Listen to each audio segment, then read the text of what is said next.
Success is a mysterious thing. For some, it is hard to define. For others, it becomes an elusive goal. One thing is for certain. Everyone's path to prosperity is as unique as a fingerprint. With that in mind, we spoke to 6 entrepreneurs who are sharing their personal experiences to help others craft their unique success stories. Angelia Trinidad is CEO and founder of Passion Planner, a company that sold and donated hundreds of thousands of personal organizers to customers across the globe since 2012. Nisha Dua is a partner at BBG Ventures, a firm she co-founded in 2014, where she's invested in more than 60 female-led startups. Claire Wasserman is founder of Ladies Get Paid, a career development community she grew to more than 45,000 women in less than 2 years. Lauren Berger is CEO and founder of Intern Queen and Career Queen, 2 platforms connecting millions of people with their dream jobs. Berna Anat is a self-described financial hype woman focused on boosting financial literacy for young people all over the world. Lisa Godwin wears a couple of hats. She's senior consultant and creative technologist at the New York Times and founder of You Are Tech, helping to support individuals trying to transition into tech careers. I'm Emily McCormick. You're watching a special presentation by Yahoo Finance and Built by Girls.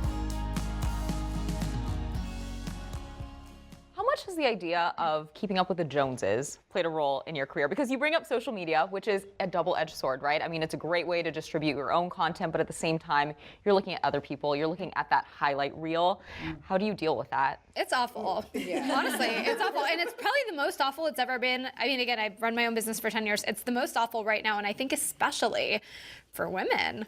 I mean, I follow everybody I follow. That's a successful female entrepreneur, right? Everyone's doing the same thing. It's like, just got off the set of the Today Show, running to the New York Times, doing a panel, and you're sitting there like, oh my God, I don't know about that panel. Screen grab, should I be on this? Like, what am I doing wrong? I'm on another panel. You know, it's 100. I think that's like, I know. and so I do not, Comparison is the theft of joy. So I don't compare because what's for you is meant for you and what's for me is meant for me. So, you know, it seems like, oh, she's doing amazing, but it's like, my time will come because what's meant for me is in the universe and is making its way and is manifesting and it's going to come. Sure. So I think for the younger women, that is something that they look at. You know, they're looking and comparing, and I think that has to cease. In the meantime, mute. Unfollow. Yes. I had to. But I also think just showing that you support other women and their success.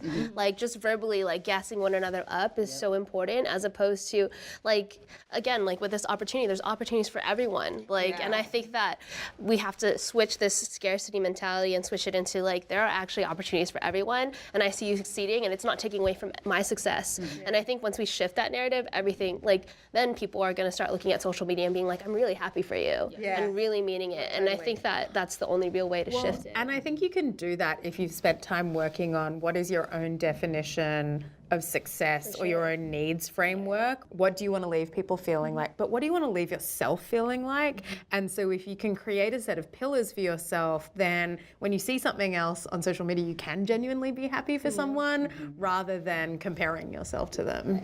You've just set up a phenomenal transition, which is, what is your definition of success? Yeah, I have thought about this a little bit recently because mine has really changed over the last 10 years, but it's a few things. It is, I want to live a healthy life. I want to be a leader who empowers other people to lead well. And I want to build things that change the world in some way, shape or form. And I want to consistently be growing and learning. So it's not about making a certain amount of money. It's not about being the CEO of X, Y, or Z. It's not about living in a particular house. It's, I think, about personal enrichment and balance. I think this is a really important question. So, Claire, I would love to get everyone's definitions on success. Repeat next. Yeah. You know, totally the same. I don't know if this is definition of success as much as it is my goal. I just want people to feel deeply connected to themselves and to other people. And I think that's my definition of success for myself. I want to feel deeply connected to me and to other people. Because then that means we're living in the moment and feeling a sense of joy and fulfillment. I would also like to buy clothes and a better shirt because I'm inspired by everything you're wearing. And not being ashamed. I'm just going to tell a quick story. So on one of the town halls, we do town halls for women to come and speak about things that are, intimate at work and vulnerable and they're struggling with, and to have them kind of validate each other. There was this woman who was asked a question, what is your goal? What's your definition of success? And she said, I want to be a billionaire. And everybody got really quiet. And she's like, no, I want to be a billionaire. And everybody started to laugh. She goes, did I make you feel uncomfortable? And I left. She's challenging this room. And she said, what happens if I told you that I want to be a billionaire so that I can invest in other women's companies? What happens if I told you I want to be a billionaire so I can fund progressive female candidates? What? She continues. And then the last part about it, this sort of connects to what I was starting to say, is what happens if I told you that I wanted to be a billionaire because I want to buy nice shoes? Like, what is the shame in that? Also, money is power, it's influence. I want to live nicely as well. So I agree with you on the I just want to live a lovely, connected life. I also am okay to say that I want to live in a beautiful home. Yes. Yeah. Should have any I think more women should say that. Yeah, I agree. Absolutely. Yeah. Because you deserve it. Thank you. Thank you. Yeah, and I'll echo. I mean, I think I used to think that for me, success was aligned with money, but and I think that hey, when the business is not on track and not hitting goals, or we're having a dip year, I am more stressed and a little bit more insane than usual. But, right now we're having a year where the business is probably doing the best it's ever done. However, my personal definition of success is starting to shift a little bit. And I don't know if this is going off topic, but a challenge that I'm facing is okay, so we set this goal, we reached it, now what? My friends all have big corporate jobs. And so for the next 20 years, they know the next job is this, and then the next position is this, and this is what it looks like, and this is what the money is. At Intern Queen, there's no next thing unless I create it. So I've really had to push myself, even just in recent weeks, to think, okay, what's the next goal? And if you're not constantly changing, right, and redefining the definition of success, then I found myself to be a little bit lost, oh, now what? You hit the goal, now what do you do? So it's important, I think, for all of us to keep pushing and redefining. But at the same time, is there a place where you would find contentment? You know what I mean? Let's unwind and let's enjoy life. Let's take a minute. Totally. Yeah, that's a whole other conversation. I know. I'm that's a whole topic. Let's passion plan that out. Really, how do we stop ambition before it kills us? Basically, how do we? We're always pushing, go for the goals, reach for the stars. But what if I'm good where I am? What if I just want to chill? Right. Yeah, it's owning the definition of what fine is for you, right? Fine for you is spending all the money and all the shoes, and that you should be able to do that without shame, and without judgment, honestly. And without judgment. See what shoes you're wearing today. Stick it up. Now you know Yeah. If I get more shoes, I can't live in New York in my apartment anymore. Yes. Then you'll carry Bradshaw. You're the women who literally Yes. But it's such a good point that there's so much shame in money and rewarding ourselves and telling us that telling people want more, telling people this is enough. There's no right answer. You can never really win. So what I think would be a successful definition of money and worth is whatever the hell you want it to be, right? Let's stop putting each other's definition of success and worth in boxes and telling a woman who wants to be a billionaire, oh, well, you better be a billionaire so you can be a philanthropist. No, I just want some damn shoes. Because you want to. Because you want to, and that's fine. And we should be, it's actually a really important component of intersectional feminism. It's that the movement started so you can be able to say whatever the heck you want and choose whatever the heck you want and say, I'm satisfied with this is enough for me. Tangent one. How I define success, I'm going to bring another person into this room. I'm just bringing all my friends into this room. Very important, obviously, woman of color, Toni Morrison. I love to quote her. She said, basically the paraphrase version of this is, your job when you get free is to free somebody else. Yes. So in the personal finance world, people really lord it over each other when they're I'm debt free, or I don't have debt, I don't have student loans. And that's all fine and good, but my definition of success is, am I freeing someone? With my personal interactions, with my work, am I giving someone the feeling of freedom? Because freedom is lasting, freedom is priceless. So that's how I define it. Just to echo all the women here, because I'm all about living comfortably, especially in New York City. I love my heated marble floors type life. That's the type of life that I want to continue to provide for myself. I love living nice, but I also love seeing others benefit from that as well too. So for me, success is encompassing all of that so that I can create generational wealth. So success to me is having the freedom to do whatever I want with whoever I want, whenever I want. And that might mean being able to have financial freedom, like space freedom, and like mental freedom, like to be healthy enough to be able to do that. And another definition that I have of success is to be able to find the joy in creating and feel supported while doing that. And that's like literally my calling. Like I feel like I'm an artist that makes things that help people, which turned me into an entrepreneur. So I think for me, that's pretty much what success is, and yeah.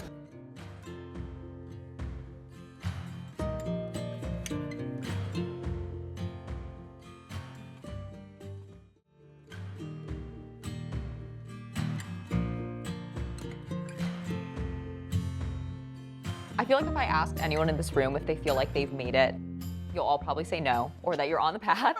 Am I correct in that assumption? No, I feel like yes and no. When Oprah invites me for Thanksgiving dinner, Maybe I haven't made it, but I made something. I'm somewhere. And I feel like we need to pause and celebrate that. A big part of the work that I do with personal finance is like, yes, you're not completely debt free, but you made your debt payment on time this month. That's awesome. If you don't make time to celebrate that, you don't make space to celebrate what you've already done, you're never going to appreciate where you get. So I'm like, I made something. Yeah. And let me own that. Let me take up space in that way. Yeah, I think I've made it. I mean, I'll continue to redefine, like we were talking about, what making it is, but like I do what I want when I want. The business makes money. I can live comfortably. I think here we are.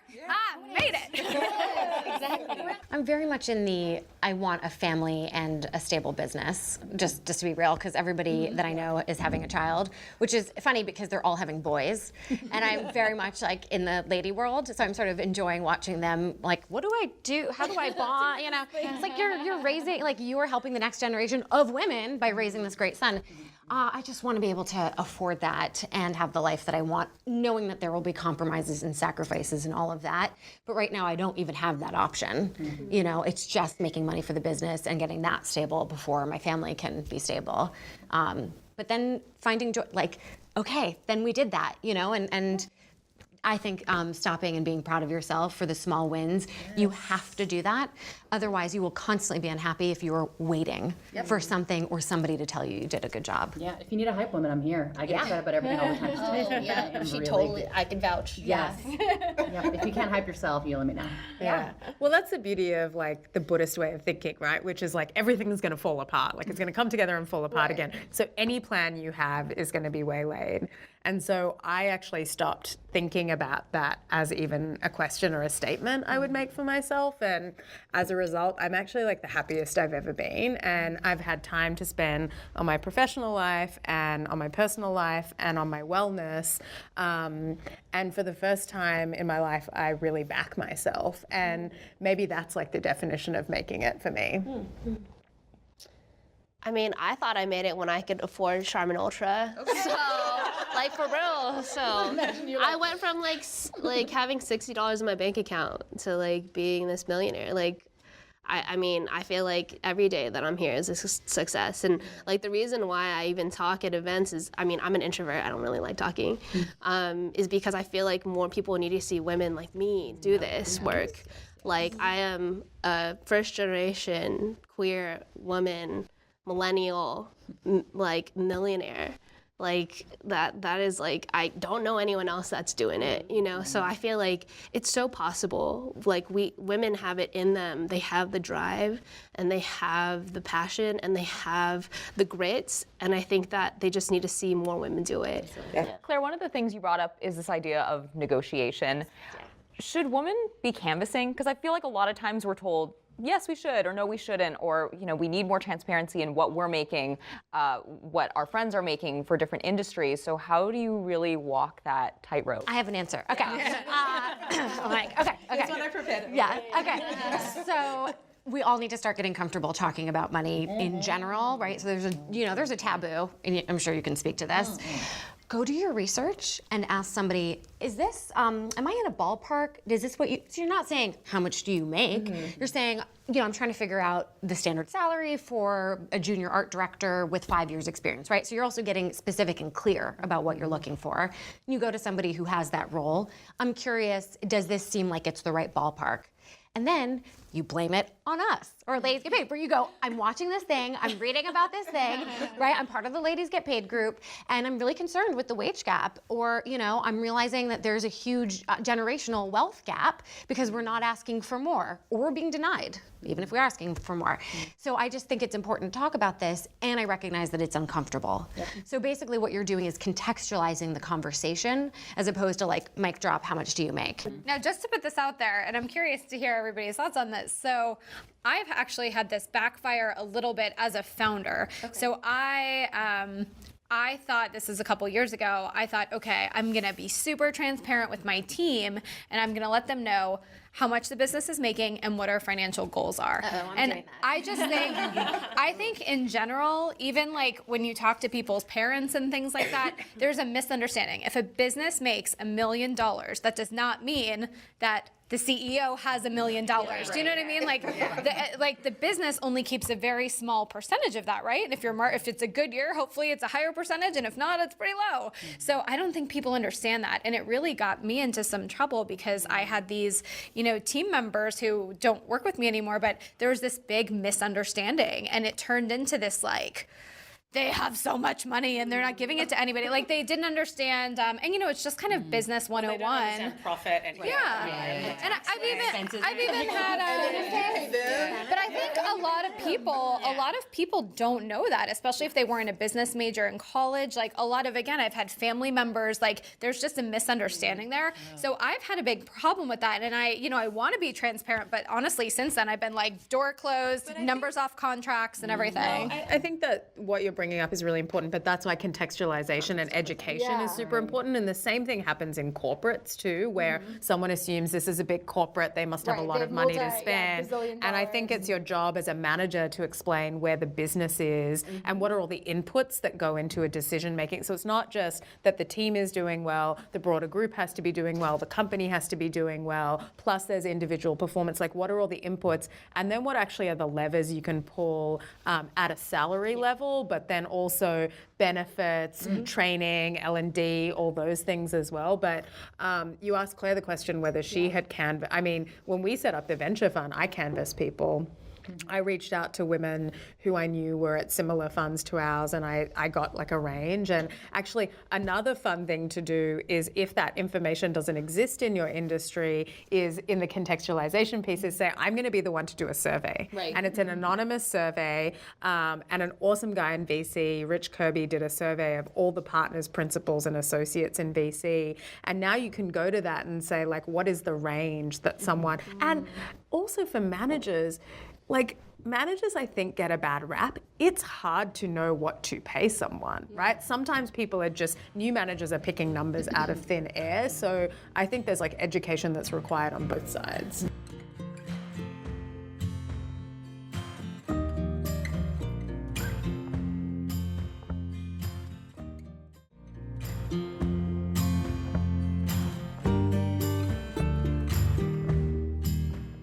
Being young, starting out in any industry, you're like, well, I don't want to ask for too much and then get turned down from the job. So you're like, I want to play it safe. I want to know, like, meet them at the middle, but shoot for the stars. Totally. And the sneaky little answer to that is, even if you ask for something, if they can't pay it, they'll tell you. And then it's up to you to decide whether you want the job.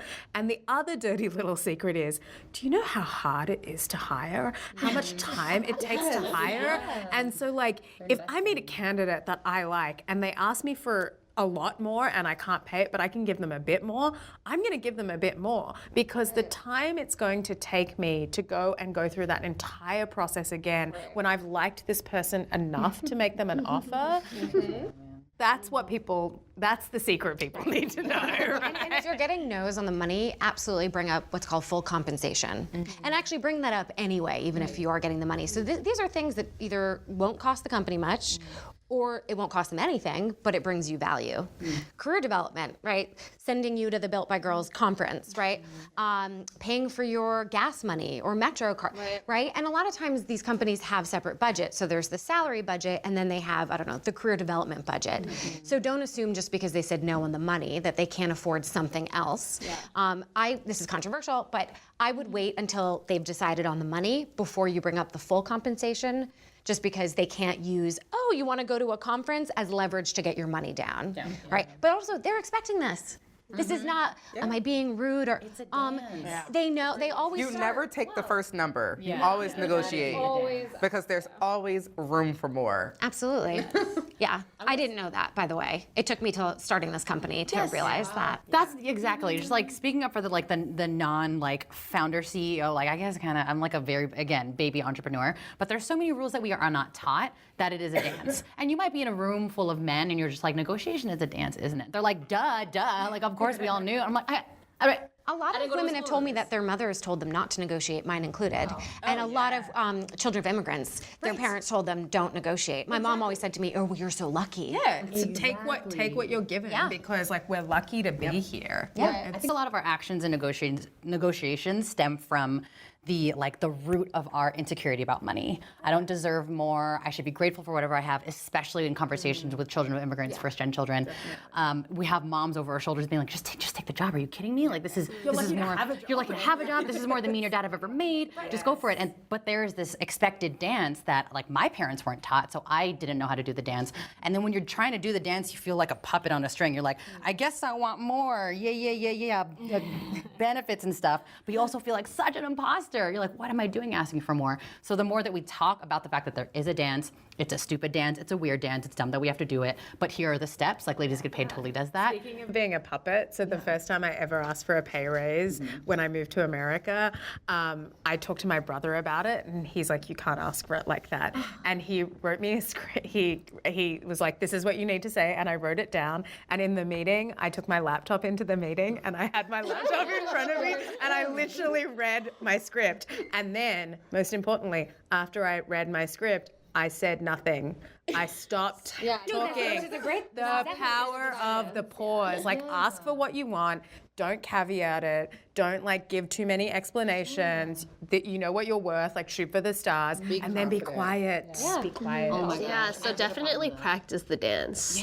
Honestly, I think that people expect to like do it, and like their boss is gonna be like wowed. But make a case. Like make a case for yourself. Understand that, like you said earlier, like go through the numbers of how I'm gonna benefit you. Let them see the benefit, because that's what they're paying for. And I think that just practicing the dance, even with a friend or someone that you respect, I think would like be so valuable. Even like say it out aloud in front of a mirror. It is amazing actually how hard it is to say something scary for the first time. Yeah, there's a woman in the Ladies Get Paid community who made a PowerPoint presentation for her boss with images, and everything was quantified. So I did this thing, here bullet points, all the ways that it impacted, and they were just stunned. Because it was also like, wow, she's so professional and thoughtful doing that for herself. Look at what she can do for our business. When I was at another company, I did the numbers, and I'm a monetizer. That's what I do. I oversee roadmaps and build out these products and make them money. That's what I do. And I realized I brought in you $4 million. Why can't I do this for myself? That's literally what I went in there and said. I could easily do this for myself. I need a raise. Yes. Can't argue against that. You can't argue against that. And they were like, well, what would you like? What are you thinking? I shot them my numbers. They were like, cool, approved, whatever you want. I know. But that's also to say you have to be confident in your work too. You cannot be, you cannot be so pushy up front when you're first starting. I had been at that company. This was a previous employer. I was there for about 5 years, and I had proved myself. So you can't go in there after your first year saying, I'm this amazing person, give me a $50,000 raise. Prove your worth first and make them feel like, if I don't do this, who's gonna hire me? Because I'm your unicorn.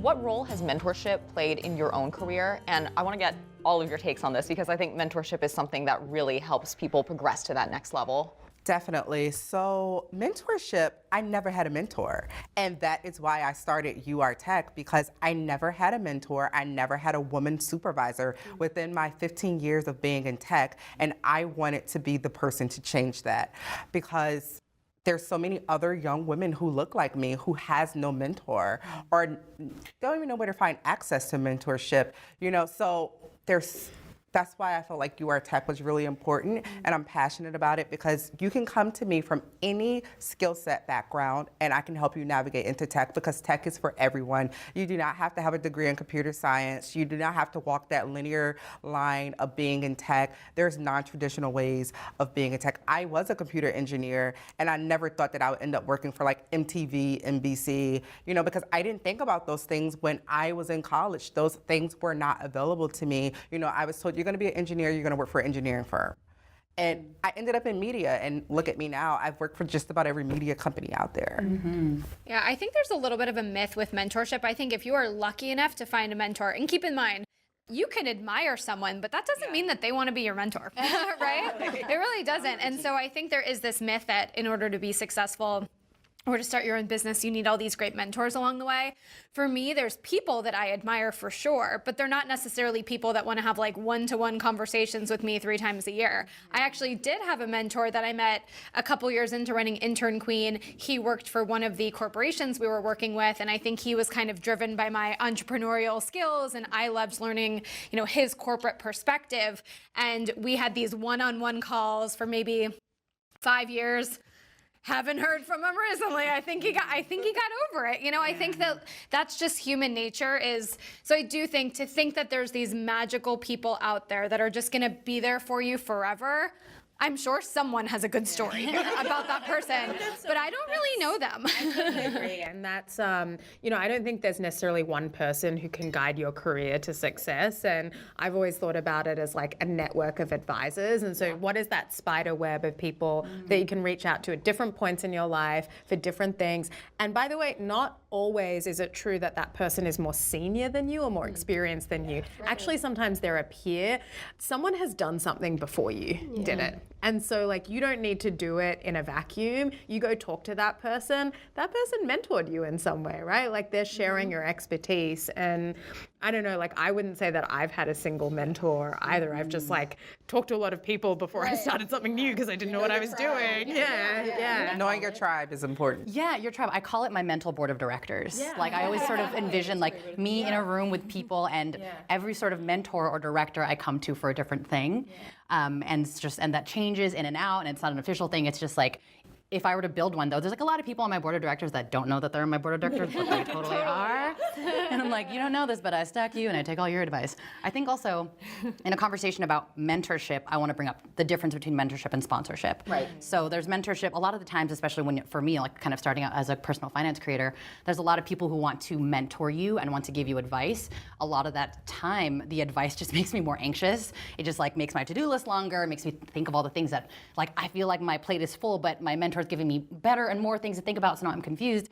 But the difference between that and sponsorship is someone being like, I see you, I see the opportunity that you need, and I'm gonna literally go find that opportunity for you. I'm gonna pull you into the room, I'm gonna mention you when people are like, I'm looking for these kind of people. I'm like, oh, you should know about Angel. How did you find those people though? Because I think that's the biggest question is how do I make this organic and not just like, please be my mentor, please help me out, Yes. Okay, so when I was living my corporate years, I saw it as dating. I was like, I am gonna, it's like, dating on dating apps now is just like trash.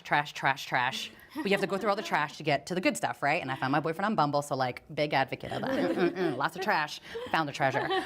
But you'll have these conversations, these sort of like informational talks, like sit down for coffees, being really mindful of their time. And sometimes there's like a zing, like you'll meet someone and you're just like you are where I want to be in 10 years. Or there's this like very genuine personal connection. It's exactly like dating. And you find that and you want to make sure that you're very conscious of the time and things that you're asking them, be very specific about it, not just like, I just want to talk to you twice a year. Can you just help me? Like, Just help me.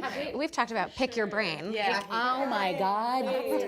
Kill the freaking phrase, pick your brain. You want to be conscious of like, I love the financial structure of your company. I have 3 questions. May I ask you for 30 seconds? Sure. I think a big highlight is know that this is an energy exchange. Like because people are, if you're talking to someone successful, you know that there are 10 other people that are asking for their time. That I think that it's really important for you to present your value. So actually, my first person person that ever became one of my life coaches was actually my past intern. And he started his life coaching business, and he was like, hey, Angel, I want to exchange 1 month of life coaching if you speak at this event that I'm throwing. And that's how he kind of suckered me into it. And he really didn't think I was going to do it, but it opened the door for me, because prior to that, I didn't have any mentors. I had read so many books, went on Google so many times, just asked my network of friends, like, hey, do you know how to do this or do that? And after that, then I decided, okay, I need to really strengthen my network of support and pay for them. Because and I think that a lot of times people expect things for free, and I think that's when we say oh, can I pick your brain? You mean you want to spend an hour of my time for me to give you advice for free? I'm probably going to say no in a very nice way. So I think that we need to understand, as you ask for people's advice, that you bring something to the table, whether that is, hey, I'm willing to promote you also on my platform, or what can I do to support you in your mission? And I think that mentorship seems like such a one-sided equation when it really needs to be a two-sided kind of relationship. Because I think, if you met someone and all they want is for you to do things for them, you'd probably not date them. Yeah. So, and I think when you're younger, it's such a good point, but when you're younger, you don't know what your value is. And so you're like, what is the exchange or the value that I can give someone? And so I think especially for younger girls, it's you have a perspective on something. You have a passion about something, and that topic may be relevant to the person you're talking to. And so what are the observations or the perspectives you can share around that is a really easy takeaway if you're 17 and you're I never did a job. What skills do I have? Social media. Exactly. You know how to comment, you know how to keep up on Twitter. TikTok. Actually, that is the single best thing that any 17-year-old girl can do if they're talking to a sponsor or a potential mentor is go on their social media profile. And say, I can make it better. Here are 3 things you should do on social. Audit your Right? That is I know this girl, Tiffany Zong, who's made a name for herself being the Gen Z whisperer to a bunch of VCs, and they talk about her all the time, and now she's the Gen Z whisperer, and she was 17 when she started doing that. I also think, as young people, don't underestimate your energy that you're giving to somebody, and your ambition, because it'll remind them of their own, especially, when you're running a business, things get hard. So somebody's coming to you innocent, that they're just excited, and also show them that you've learned something from them. So take in what they have to say and come back in a few weeks or in a few months and say, I really took to heart your advice, and here's what I did, right? Because that'll make them feel good.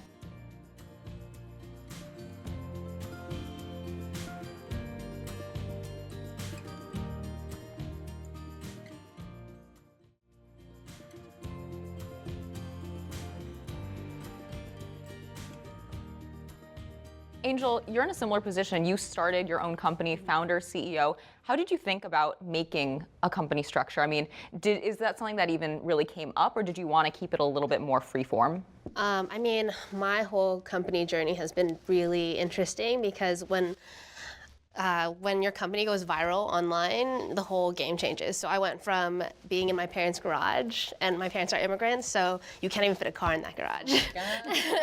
So we're in that garage and selling 4 planners a day, to going viral and selling 4,000 planners a day. Wow. We had to hire 40 people. 4 is a number for us, apparently, but we had to hire 40 people and kind of adjust from there. And now we're kind of dealing with the growing pains of that, okay, at the age of 23, then I had to do my first layoff because we didn't have enough work. So I think that as a CEO, developing a team, there are going to be so many different things that are going to come up, that are going to be challenges, that I think when you are a founder, you don't really think about that when you first start it. There are so many things that I've had to deal with people that I don't think I could have ever guessed. And I think that everyone that has employees, no one teaches you those skills, because they're so very, very niche to this experience. A lot of the people who are probably watching this might have an idea for a business themselves. How did you really go from just that idea to really thinking, hey, I actually have a business idea and I can make this happen? Yeah, I think for me, whenever I think about businesses, I think about how can I help more people? Because when you help people, people are going to buy. Because money is an energy exchange that when people buy a planner, they're not just investing $30 into a paper notebook. They're investing $30 into building their ideal life, having a system that they could use and leverage to create those steps, to create that consistency so that they can manifest their ideal reality, which, you know, how you attain your goals is by dedicating time to it. And you can't really attain anything without putting time and effort into it. So I think once you make something that helps people, like all you then need to do is market it and put it out there. For me, you know, I sat in a corporate job for 2 years after college, miserable, and I could not stop thinking about this idea I'd had 2 years earlier, which was to start Intern Queen. And I feel like the feeling attacked me. I mean, it was a gut feeling that I could not get rid of. I was crying on my way to work. I was miserable. And it's almost like I didn't have a business plan. I didn't know how I was going to monetize this thing, but the gut feeling was so strong that I had to figure it out. And I quit my job. I had $5,000 of savings, never raised any money. And the goal was just go and like FIO, figure it out. And that's kind of, you know, what I've been doing for the past 10 years. So I think what both of you guys said is super interesting because there's a common theme there, which is you both built businesses or products around something consumers needed or that you felt there was a need for in the market.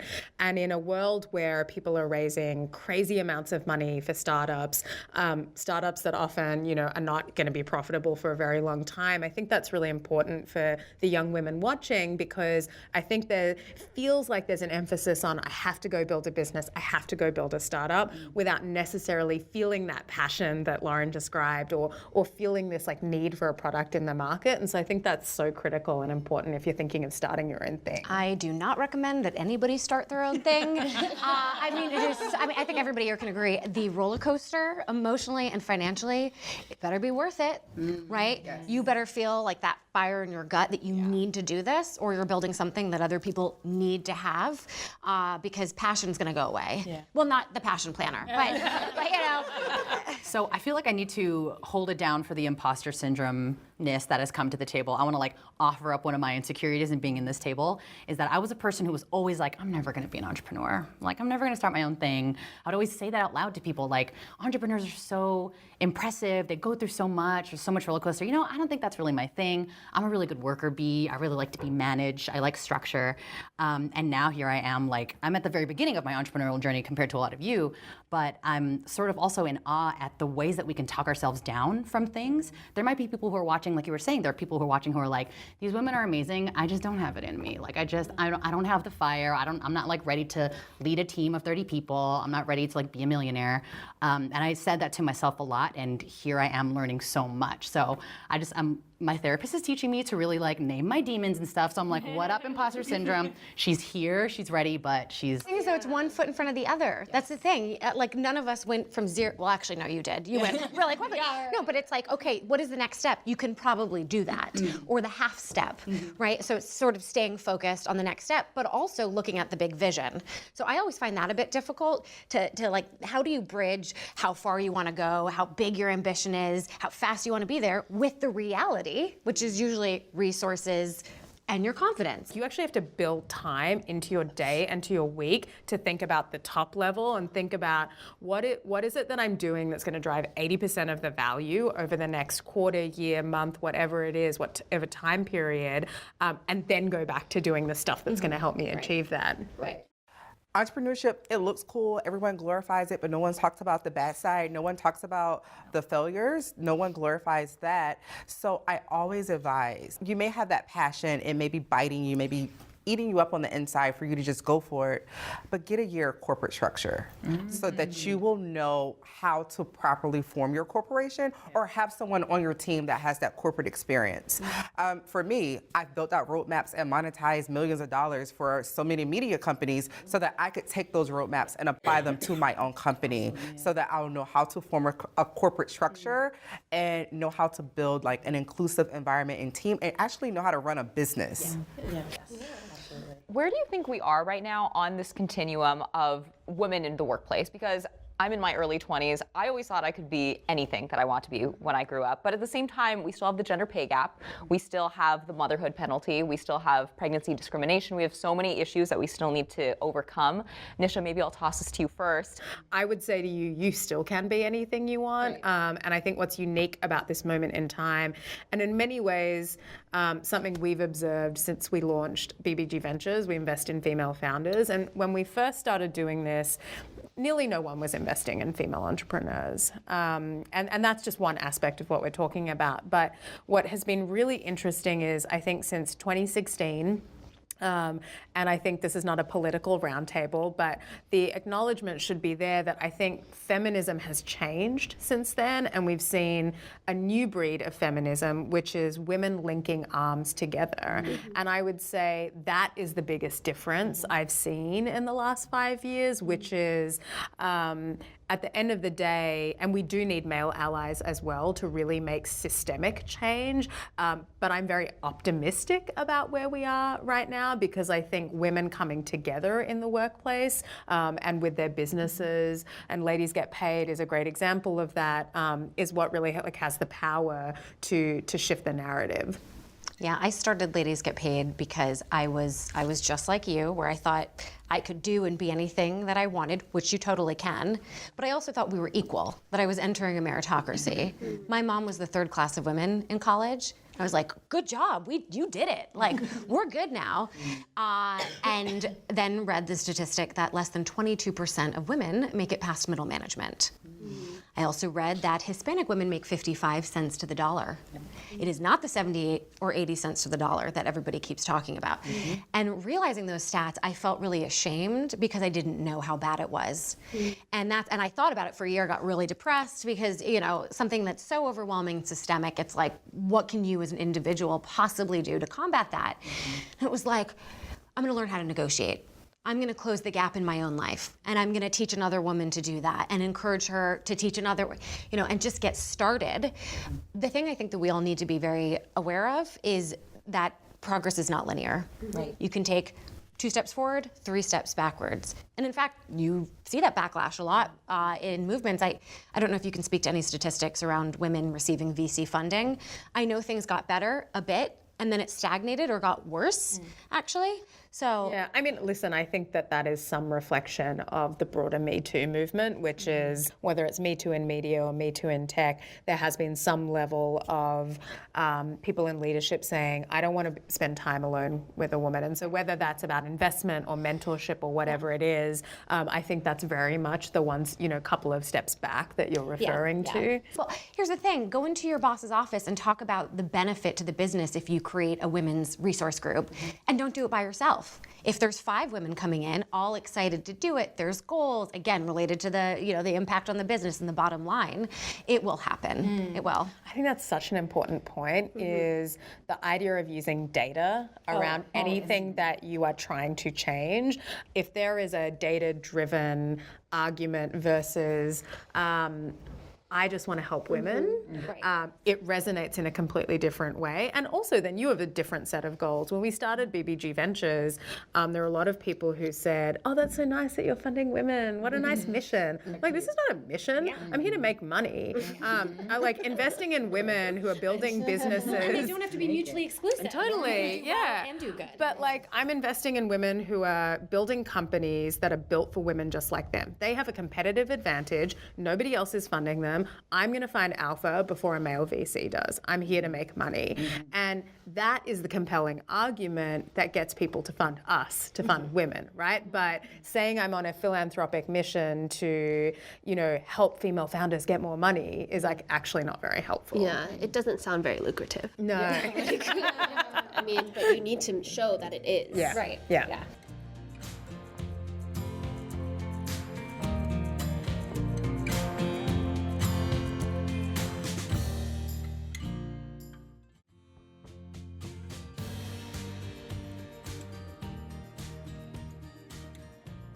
Lauren, what advice do you usually give to women, especially those just starting out in their careers, looking for internships? How do you tell them to really articulate their value add? Yeah, I mean, our brand is all about putting yourself out there and telling people what you want to do and then not being afraid of the rejection that will come along with it, because rejection is part of it no matter what. So I think it's just a matter of me telling people from my own personal experiences that rejection happens. It happens all the time. You don't reach this like successful status where you're no longer rejected. I'm sure you guys can all agree. I was rejected probably 20 times today from different things. But it's important to tell young people that, because when they're applying for internships, sometimes they're being rejected for the first time ever, and they feel like the world is over. So I'm all about, again, just getting back up, pulling it together.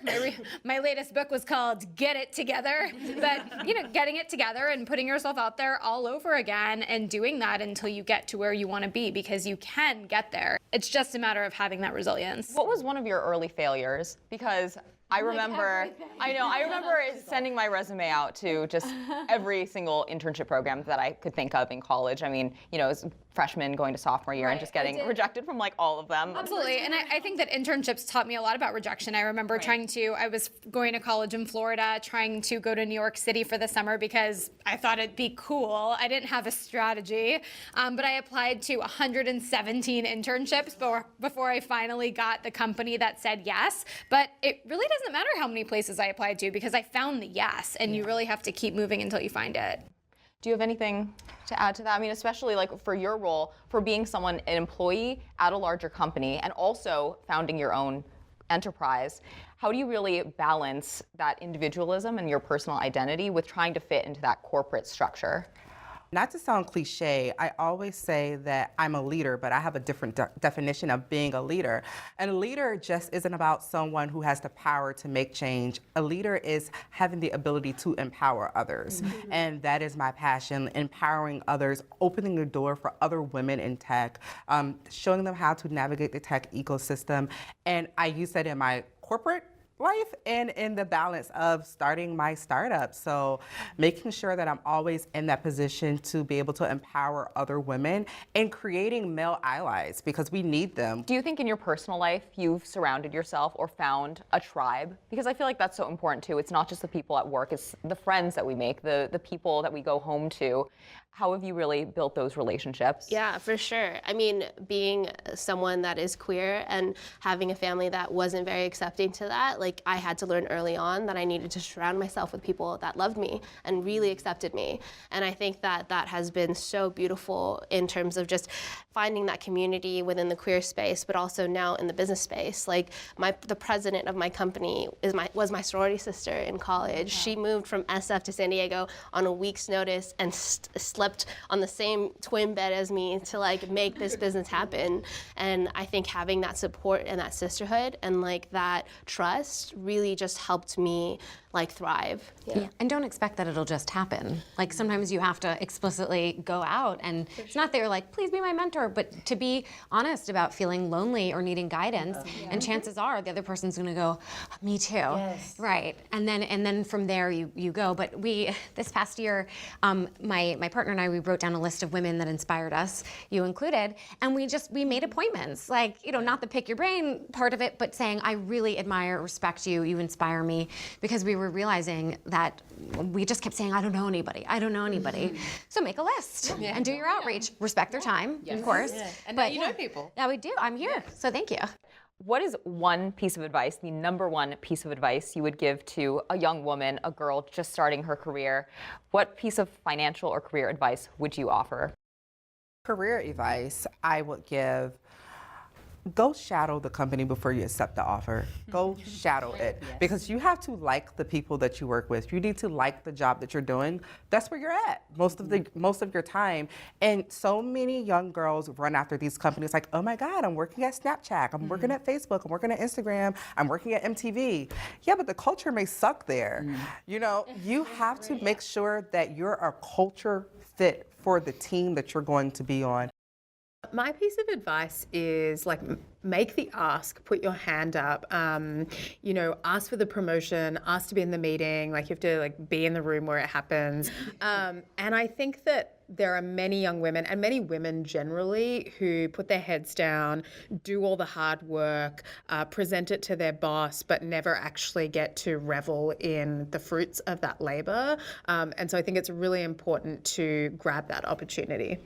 Berna, one of the things you brought up earlier was about that balance between work and play, fulfilling yourself, fulfilling your soul after you've had all of the necessary expenses accounted for. Yes. How do you make that balance? Yes, so I think it's really important to bring up the decade popular phrase, treat yourself.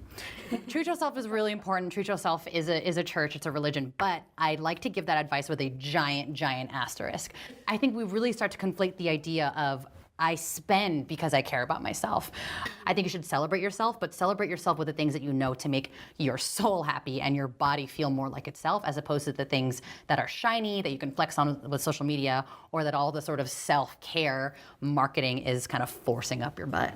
I think treat yourself is a phenomenal mantra to stop on. Thank you guys all so much for joining me. Yes. This has been phenomenal. Thank you very much. Thank you.